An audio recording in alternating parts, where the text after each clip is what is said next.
SWT diberikan kita kesempatan untuk menyambung pengajian kita dalam kitab Ayatul Musallih oleh Syekh Daud, itu pada buku 135 134 di bawah, ya.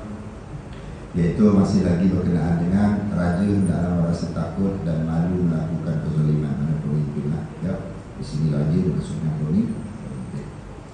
Wakala musanifu Syekh Daud bin Abdullah Al-Fatani rahimahullah ta'ala wa nafa'ana bi'ulumihi fid darin. Dan setengah orang berkata, syurga itu negeri kekal, tetapi jika dimasukkan satu ataupun sepotong kayu hasil daripada kezaliman, akan khawatir ia akan binasa, yakni sangat hampir kepada kebinasaan bagi rumah yang diambil batu ataupun kayu yang haram. Ya, rumah kita elok dah kita buat, ambil satu kayu dia buat selak, dia benda-benda haram, habis kita. Habis. Bukan buat wakaf. Buat wakaf ni, rumah kita buat daripada duit yang halal, ya, duit elok halal. Tiba-tiba masuk satu benda yang wakaf. Tak wakaf orang, masuk ke kita, bukan kita punya lah, ya, sebatang aku dia. Habis rumah dia jadi wakaf. Bukan wakaf. Begah, ya. Satu kawan lagi, ya.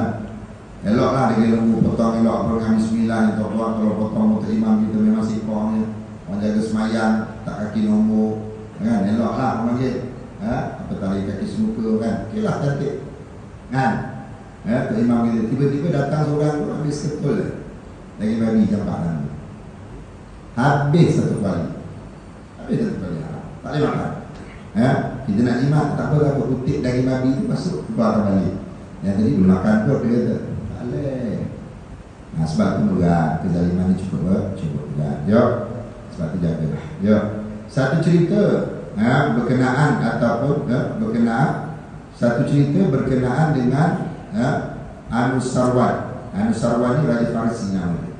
Ya, di mana beliau mempunyai seorang guru yang mengajar ilmu adab kepadanya sehingga ia menjadikan masyhur di dalam ilmu itu.